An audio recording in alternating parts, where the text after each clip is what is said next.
प्यारे बच्चों, welcome to Brihan Mumbai महानगर पालिका शिक्षण विभाग MCGM वर्चुअल क्लासरूम में आप तमाम का बहुत बहुत इस्तकबाल है। और जैसे कि आपको पता है कि स्कूल्स हमारे फिलवक्त बंद है, लेकिन तालीम का सिलसिला रुका नहीं है, थमा नहीं है।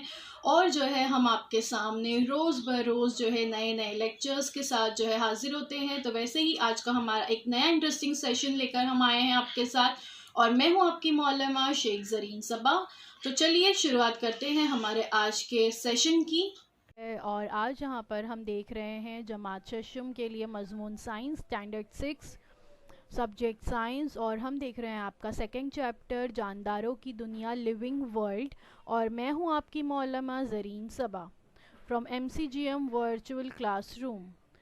तो बच्चों, अपने अतराफ़ में हम मुख्तलिफ़ किस्म के जानदार देखते हैं। इन जानदारों की क्या खुसूसियात है, ये आज हम इस सबक में देखेंगे। तो चलिए हम शुरुआत करें।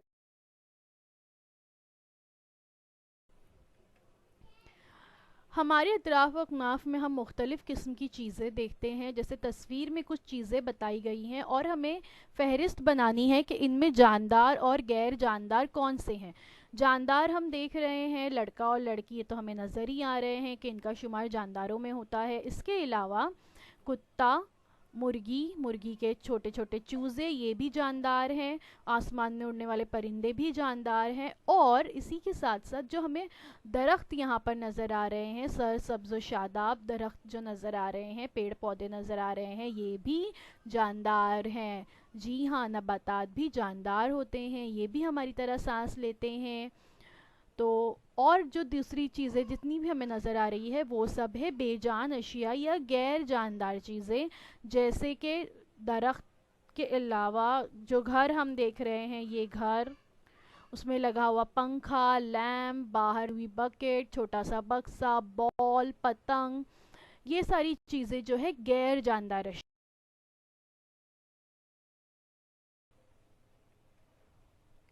देखिए, इन तस्वीरों को गौर से देखिए, ये मुख्तलिफ़ किस्म के जानदार हैं जो हमें अपने अतराफ़ में नज़र आते हैं। ये जानदार जो होते हैं, अगर हम इन्हें गौर से देखें तो इनमें कुछ यकसानियत भी है और ये एक दूसरे से मुख्तलिफ भी है। यकसानियत क्या है कि ये तमाम जानदार ही हरकत करते हैं, इन तमाम में जान मौजूद है, इन तमाम की भी नशोनुमा होती है। ये तमाम जानदारों को ज़िंदा रहने के लिए ग़िज़ा की ज़रूरत होती है ना। तो ये इनमें कुछ सतह ज़मीन पर मुख्तलिफ़ किस्म के नबातात भी पाए जाते हैं। ये तमाम जो नबातात हैं, ये शक्ल सूरत में बज़ाहिर एक दूसरे से अलग होते हैं। अलग अलग अनवा अक़साम के नबातात पाए जाते हैं। अलग अलग इलाकों में मुख्तलिफ़ किस्म के वहाँ के माहौल के लिहाज से नबातात पाए जाते हैं, है ना। तो ये नबातात भी,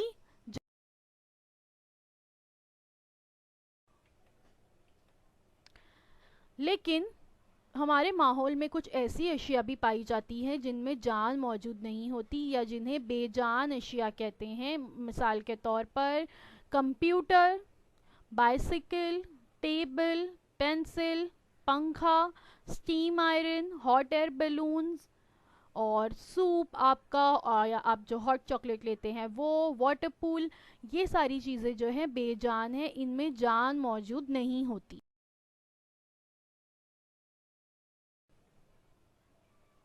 हमारे अतराफ कई किस्म के नबातात और हैवानात पाए जाते हैं। इनकी कुछ खुसूसियात में यकसानियत और कुछ खुसूसियात में फ़र्क नज़र आता है। इसके बावजूद चंद अहम खुसूसियात के बिना पर हम ये बता सकते हैं कि ये तमाम क्या है, जानदार हैं। जैसे तस्वीर में नज़र आने वाली मछलियाँ, हाथी और उस छोटे से बच्चे में बहुत ही ज़्यादा फ़र्क है ना। लेकिन इनमें यकसानियत क्या है कि ये तमाम जानदार हैं। लेकिन वहीं दूसरा ऊपर एक तस्वीर नज़र आ रही है, हॉट एयर बलून, तो ये क्या है, ये गैर जानदार है। गैर जानदारों में वो खुसूसियत नहीं पाई जाती जो जानदारों में पाई जाती है, और यही खुसूसियत उनके जानदार होने की अलामत है। तो आइए आज हम इन खुसूसियत के बारे में मालूमात हासिल।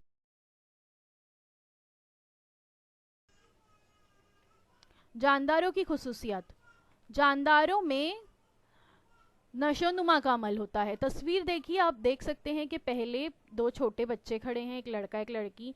थोड़े दिन के बाद अगर हम देखें तो वो बड़े हो जाते हैं ना, नशोनुमा होती है, बच्चे तेज़ी से बढ़ने लगते हैं। और दूसरी तस्वीर में हम देख सकते हैं कि वो अपनी टीन एज में है, लड़कपन की उम्र में है। उसके बाद वाली तस्वीर में हम देख सकते हैं कि वो क्या हो गए, नौजवान हो गए, बड़े हो गए। और उसके बाद वाली तस्वीर में हम देख सकते हैं कि वो दोनों बूढ़े हो चुके हैं, आंखों पे चश्मा लग चुका है, हाथों में लकड़ी आ चुकी है, यानी बगैर सहारे के वो खड़े नहीं हो सकते, बाल उनके सफ़ेद हो चुके हैं। बिल्कुल इनके साथ में कुछ और जानदार भी नज़र आ रहे हैं यहाँ। और क्या है देखिए, एक छोटा सा पौधा उस छोटे बच्चे के पास है। अगली वाली तस्वीर में वो थोड़ा बड़ा हो गया, फिर जब वो जवान हुए उस वक्त वो पौधा काफ़ी बड़ा हो गया, और जब वो बूढ़े हो गए तो वो पौधा एक तनावर दरख्त में तब्दील हो गया जिसकी शाखें दूर दूर तक फैली हुई है। उसी के साथ वहाँ पर एक छोटा सा डॉगी है, पपी नज़र आ रहा है। अगली तस्वीर में उस वो भी नशोनुमा हो गई, उसकी वो थोड़ा बड़ा हो गया। और जब वो जवान हुए वो बच्चे, तो उस वक्त वो एक बड़ा बालिग कुत्ता बन गया। लेकिन उसके बाद वाली तस्वीर में वो नज़र नहीं आ रहा। इसका मतलब ये है कि उसकी मौत वाक़ई हो गई, क्योंकि जानदारों का दौरे हयात अलग अलग होता है। तमाम जानदारों की उम्र यकसा नहीं होती। बिल्कुल वैसे ही छोटा सा चिकन वहाँ पे नज़र आ रहा है, अगली तस्वीर में है वो मुर्गा बन गया। उसके बाद वाली दोनों तस्वीरों में वो नज़र नहीं आ रहा, क्योंकि मुर्गी का भी दौरे हयात बहुत कम होता है, उसकी उम्र भी बहुत कम होती है। तो ये यहाँ पर फ़र्क है हैवानात के बच्चों में और हैवानात में, और आज हम इसी के बारे में मालूम के लिए जो जुज़ है या जो खुसूसियत हैवानात में पाई जाती है वो है नशोनुमा का अमल। तमाम हैवानात में नशोनुमा का अमल होता है, यानी ग्रोथ होती है, डेवलपमेंट होता है। बच्चे की नशोनुमा होकर वो बालिग औरत या मर्द में तब्दील होते हैं। और ये नशोनुमा डायरेक्टली नहीं होती, बल्कि बच्चे जब छोटे होते हैं तो अपनी जगह पर बिस्तर पे पड़े होते हैं ना, थोड़े बड़े होते हैं तो रेंगने लगते हैं, फिर सहारे से चलते हैं, फिर उसके बाद कुछ दिनों बाद खुद ब खुद चलने लगते हैं। उसके बाद फिर ऐसा होता है कि वो बच्चे स्कूल जाते हैं, लड़कपन को पहुंचते हैं, फिर बालिग हो जाते हैं, फिर नौकरियां करने लगते हैं, नौजवान बन जाते हैं। फिर उसके बाद धीरे धीरे उनकी नशोनुमा रुक जाती है और वो बुढ़ापे की दहलीज पे कदम रखना शुरू होते हैं। बालों में सफ़ेदी आती है, आंखों की बीनाई कम हो जाती है, चेहरे पे झुर्रियाँ आ जाती है, कमर झुक जाती है, बगैर सहारे के चला नहीं जाता। तो नशोनुमा के ज़माने में कद, वज़न, ताकत वगैरह में इजाफा नज़र आता है। तमाम हैवानात के इस तरह नशोनुमा पाकर बालिग होने के लिए मखसूस अरसा दरकार होता है। इंसान की नशोनुमा के लिए आम तौर पर 18 से 21 बरस की उम्र दरकार होती है, यानी 18 से 21 बरस की उम्र में इंसान की नशोनुमा होती है। लेकिन दूसरे जानदारों में ये नशोनुमा की जो उम्र है,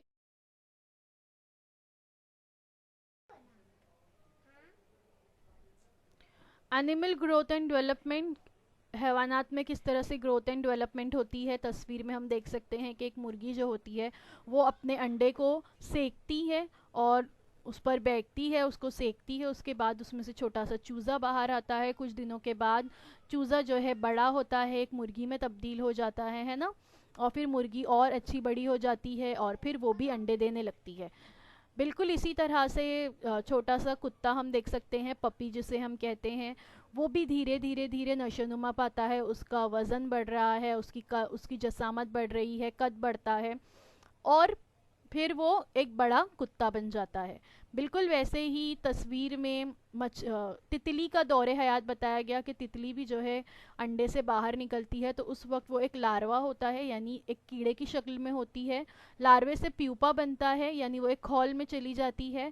फिर उस खौल से जब वो एक बालिग तितली की सूरत में बाहर आती है तो उसके पंख निकल आते हैं और वो उड़ने लगती है और वो बहुत खूबसूरत और खुशनुमा नज़र आती है। तो इस तरह से एनिमल में ग्रोथ एंड डेवलपमेंट अलग अलग तरीके से होता है और इसका दौरे हयात भी मुख्तलिफ होता है।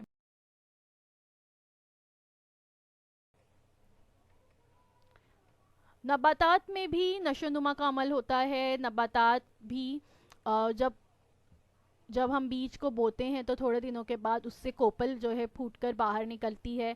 फिर वो कोपल जो है उससे पत्ते निकलते हैं, तना जो है उसका मजबूत होता है, तने से फिर मज़ीद शाखें निकलती हैं, शाखों से और मज़ीद पत्ते निकलते हैं, उन पे फूल आते हैं। अगर फलदार दरख्त हो तो फूल जो है बाद में फल में तब्दील हो जाते हैं। तो इस तरह से नबातात में भी नशोनुमा का अमल होता है। तमाम नबातात में ख़ास तौर पर तने की मोटाई और ऊंचाई में इजाफा होता है।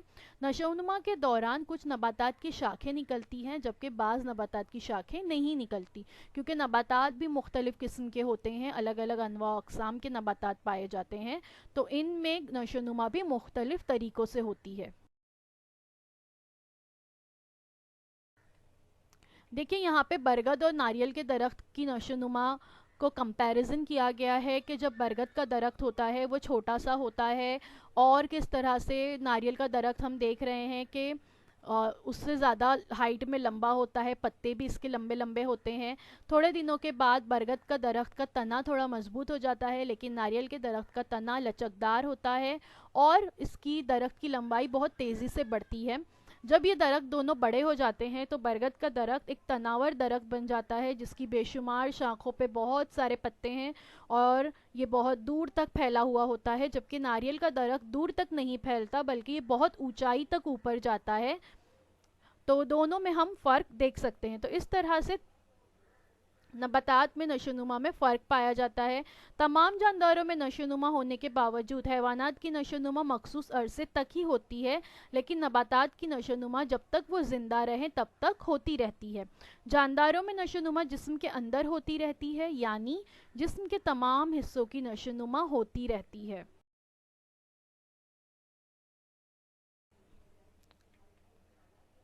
नशोनुमा के लिए ग़िज़ा की ज़रूरत होती है कि ज़ाहिरी बात है जब हमारा जिस्म बढ़ेगा तो हमारे जिस्म को तवानाई की ज़रूरत होगी, और ये तवानाई कहाँ से हासिल होती है। सबसे पहले देखते हैं नबातात को तवानाई कहाँ से मिलती है।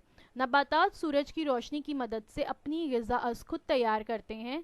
ज़मीन से पानी और ग़िज़ाई मादे और हवा से कार्बन डाइऑक्साइड हासिल करके ये ग़िज़ा खुद तैयार करते हैं। ये अमल नबातात के पत्तों में होता है। पत्तों में खिज़रा या क्लोरोफिल या सब्ज़ माया जिसे कहते हैं वो मौजूद होता है। सूरज की रोशनी में ये अमल होने की वजह से ग़िज़ा तैयार होने के इस अमल को शुआई तरकीब का अमल या फोटोसिंथेसिस कहते हैं। इस अमल के दौरान नबातात ऑक्सीजन गैस खारिज करते हैं। नबातात के पत्तों में खिज़रे की मौजूदगी की वजह से या सब्ज़ माए की मौजूदगी की वजह से पत्ते हमें हरे नज़र आते हैं। समझ में आया? तो पत्ते हरे क्यों नज़र आते हैं? क्योंकि उसमें सब्ज़ माया मौजूद होता है।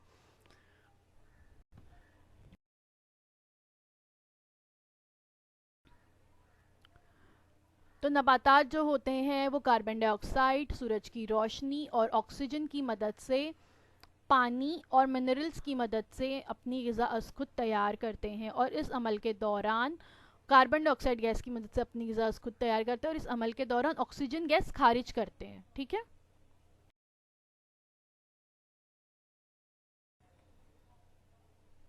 लेकिन जानदारों में ऐसा नहीं होता। जानदारों को ग़िज़ा जो है मुख्तलिफ ज़राए से हासिल होती है। जानदार अपनी ग़िज़ा अज़ खुद तैयार नहीं करते बल्कि वो दूसरों पर मुनहसर होते हैं। जैसे शेर बब्बर, चीता जैसे गोश्तखोर जानदार दूसरे सब्ज़ीखोर जानदारों का शिकार करके अपना पेट भरते हैं, जबकि बहुत से जानदार ऐसे भी हैं जैसे बकरी, भेड़, घोड़ा और भालू, जैसे आपको तस्वीर में नज़र आ रहा है। ये कुछ ऐसे जानदार हैं जो घास फूस खाते हैं, जबकि जो जंगली जानवर होते हैं वो सब्ज़ीखोर हैवानात का शिकार करके अपनी ग़िज़ाई ज़रूरत को पूरा करते हैं।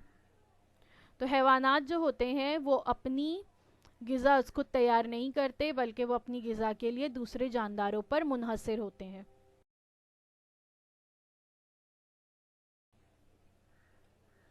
और ये जो हम ग़िज़ा का इस्तेमाल करते हैं इसकी वजह से जो है हमें ताकत मिलती है, तवानाई मिलती है, फिर हम मुख्तलिफ़ किस्म के काम करते हैं और हमारी नशोनुमा का अमल होता है। तो ये जानदारों की खुसूसियात है। गैर जानदारों में, बेजान अशिया में ये खुसूसियात नहीं। जानदारों में एक और खुसूसियात पाई जाती है। देखिए तस्वीर देखिए, कौन सा अमल है ये? अमल तनफ़ुस है ना, सांस लेने और सांस छोड़ने का अमल अमल तनफ़ुस कहलाता है। तमाम जानदार जो होते हैं उन्हें ज़िंदा रहने के लिए ऑक्सीजन की ज़रूरत होती है, ऑक्सीजन जज्ब करने और इसके इस्तेमाल के बाद जिसमें तैयार होने वाली कार्बन डाइऑक्साइड बाहर खारिज करने के अमल को अमल तनफ़ुस कहते हैं, रेस्पिरेशन कहते हैं। और ये जो रेस्पिरेशन या अमल तनफ़ुस है ये जानदारों की अहम खुसूसियात है। रशिया सांस नहीं लेती है ना, और ये सिर्फ इंसान ही नहीं बल्कि तमाम किस्म के हैवानात में रेस्पिरेशन का अमल होता है। जिस तरह से इंसानों में सांस लेने के लिए फेफड़े बने होते हैं, बिल्कुल वैसे ही बियर में भी फेफड़े या लंग्स मौजूद होते हैं।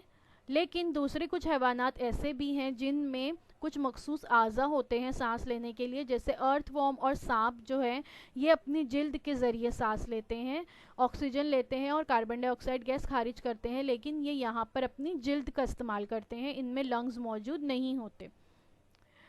उड़ने वाले जो हैवानात होते हैं, बर्ड्स होते हैं, उनमें एयर सेक्स होते हैं, यानी हवा की थैलियाँ मौजूद होती है। मैमल्स जो होते हैं, बच्चा पैदा करने वाले हैवानात होते हैं, उनमें लंग्स पाए जाते हैं।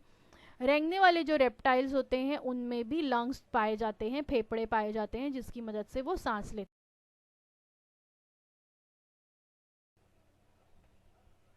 हैं। लेकिन मछलियों में गिल्स पाए जाते हैं, गलफड़े पाए जाते हैं।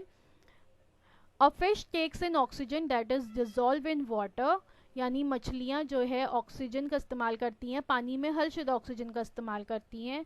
It has special organs called gills that will help it to do that, यानी इनमें गिल्स मौजूद होते हैं, स्पेशल ऑर्गन होते हैं सांस लेने के लिए, गलफड़े होते हैं, गलफड़ों की मदद से मछलियाँ सांस।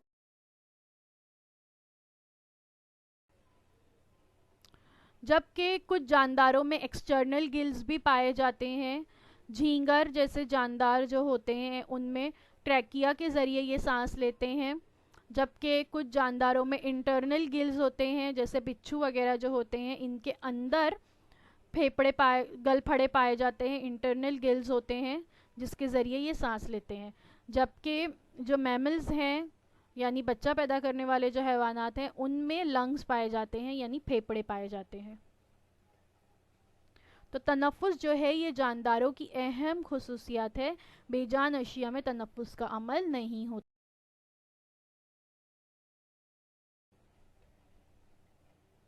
जिस तरह से जानदारों को ज़िंदा रहने के लिए सांस लेने की ज़रूरत है, बिल्कुल ऐसे ही नबातात भी सांस लेते हैं। नबातात उनके तनों और पत्तों पर खूर्दबीनी मसामात के ज़रिए तनफ़ुस का फ़ेल अंजाम देते हैं, और इस तनफ़ुस का फ़ेल अंजाम देने के दौरान नबातात हवा की कार्बन डाइऑक्साइड गैस लेते हैं और ऑक्सीजन गैस खारिज करते हैं, यानी हैवानात का उलट वहाँ होता है। हम ऑक्सीजन लेते हैं और कार्बन डाइऑक्साइड गैस खारिज करते हैं ना, नबातात कार्बन डाइऑक्साइड लेते हैं और ऑक्सीजन गैस बाहर खारिज करते हैं, जिसकी वजह से माहौल की आलूदगी कम होती है। नबातात माहौल को साफ सुथरा रखने में मदद करते हैं।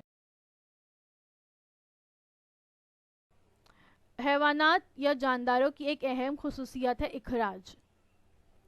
तस्वीर देखिए, हंसना नहीं है बिल्कुल भी तस्वीरों को देखकर। ये एक साइंटिफिक फैक्ट है बच्चों कि तमाम जानदार जो होते हैं, हैवानात जो होते हैं, उनके जिस्म में दूसरे कई अफ़आल जो होते हैं उसके साथ साथ बेकार मादे भी तैयार होते हैं।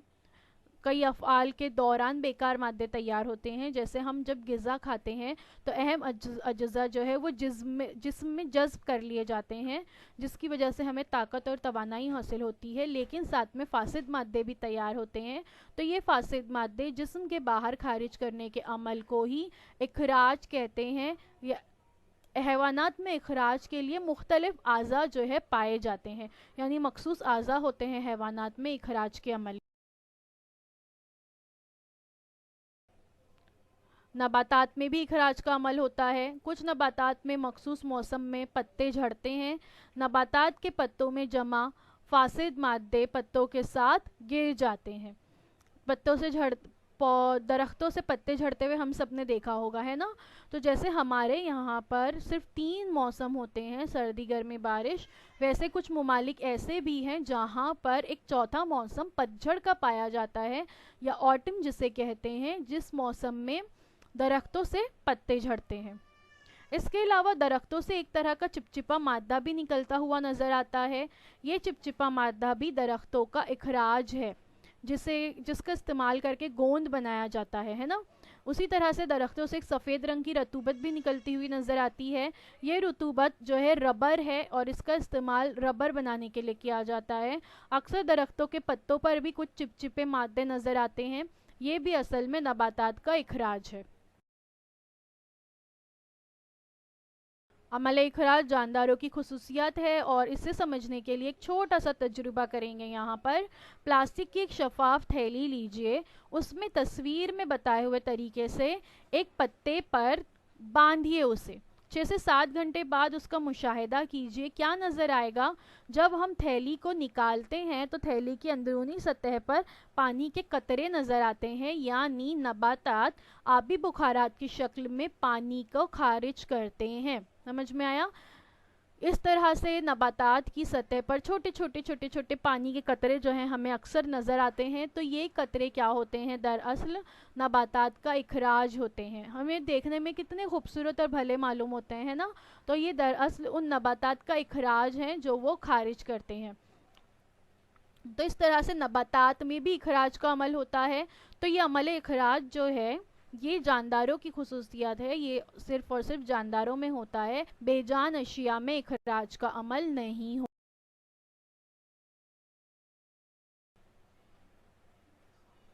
तो बच्चों आज के लिए बस इतना ही। Thank you so much for watching.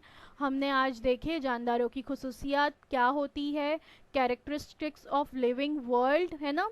और मुझे उम्मीद है मैंने आपको जो कुछ भी बताई वो आपको अच्छी तरह से समझ में आया होगा। अब इंशाल्लाह नए वीडियो में आपसे मुलाकात होगी। अल्लाह हाफ़िज़।